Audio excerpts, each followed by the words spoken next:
धर्मांतरण के धंधेबाज छांगुर ने एक दिन में अपना साम्राज्य नहीं बनाया, बल्कि सालों से वो धर्मांतरण की साजिश को अंजाम दे रहा था। और इस साजिश में उसका साथ उन लोगों ने दिया जिन पर कानून की रक्षा की जिम्मेदारी थी। धर्मांतरण कांड में पुलिस की जांच आगे बढ़ी तो छांगुर का ये खाकीधारी मददगार रडार पर आ गया। धर्मांतरण का सरगना छांगुर हिंदू लड़कियों को टारगेट करने के लिए एक पैरेलल सिस्टम तैयार कर चुका था। अपना सिस्टम चलाने के लिए वो प्रशासनिक सिस्टम को दीमक की तरह खोखला करना चाहता था और इसमें उसकी मदद कर रहे थे सिस्टम में बैठे उसके एजेंट्स।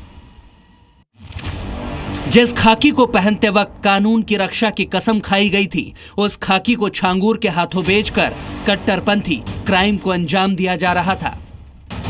तस्वीरों में नजर आ रहा यह शख्स अब्दुल रहमान सिद्दीकी है, जिसे गाजियाबाद कमिश्नर ने सस्पेंड कर दिया है।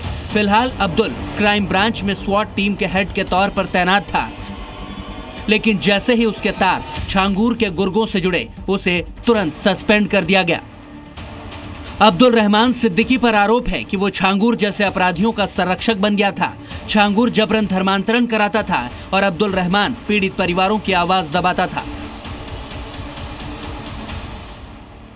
धर्मांतरण और छांगुर बाबा के मामले में जैसे जैसे पुलिस की जांच आगे बढ़ रही है, वैसे वैसे तमाम नए खुलासे हो रहे हैं।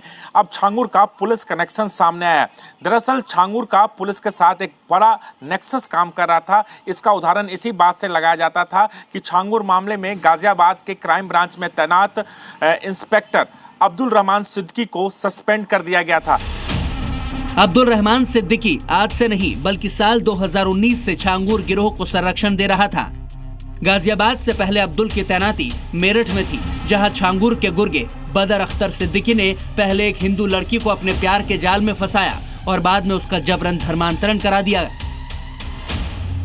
धर्मांतरण के इस मामले में पीड़ित परिवार ने पुलिस से शिकायत की, लेकिन तत्कालीन थाना प्रभारी अब्दुल रहमान सिद्दीकी ने ना तो पीड़ित हिंदू परिवार की सुनवाई की और ना ही आरोपी के खिलाफ कोई कार्रवाई की। उल्टा छांगुर का ये रक्षक पीड़ित परिवार को लगातार डराने धमकाने लगा।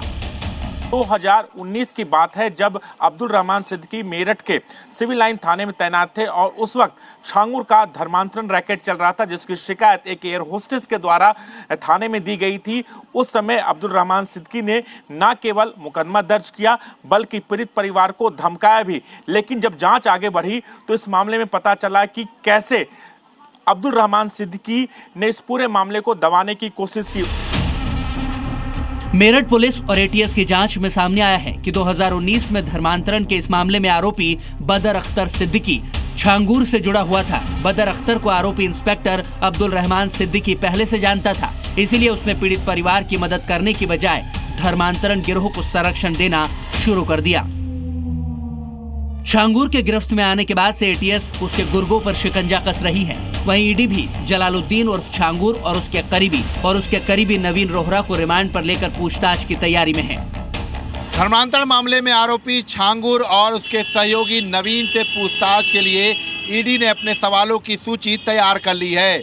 ईडी 22 खातों में 60 करोड़ कैसे आए, इन सवालों के जवाब छांगुर और नवीन से लेगी।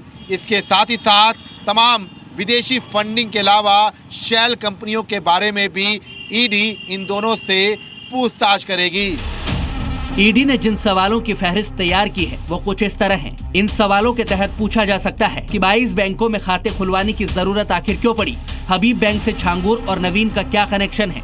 नवीन का अफ्रीकी कंपनी से क्या लेना देना है। क्या इन कंपनियों के जरिए विदेशी फंड भारत आता था। क्या उस फंड से बेनामी संपत्तियां बनाई गई। क्या इन कंपनियों में विदेशी नागरिकों की एंट्री कराकर असली स्वामित्व छिपाया गया। छांगुर के कट्टरपंथी प्लान का खुलासा हो चुका है। अब बारी है इस प्लान से जुड़े कट्टरपंथियों के नेक्सस के सफाई की, जिसके खिलाफ योगी फोर्स, एटीएस और ईडी शिकंजा कसने में जुटी है। राजू राज और विशाल रघुवंशी के साथ ब्यूरो रिपोर्ट, जी मीडिया।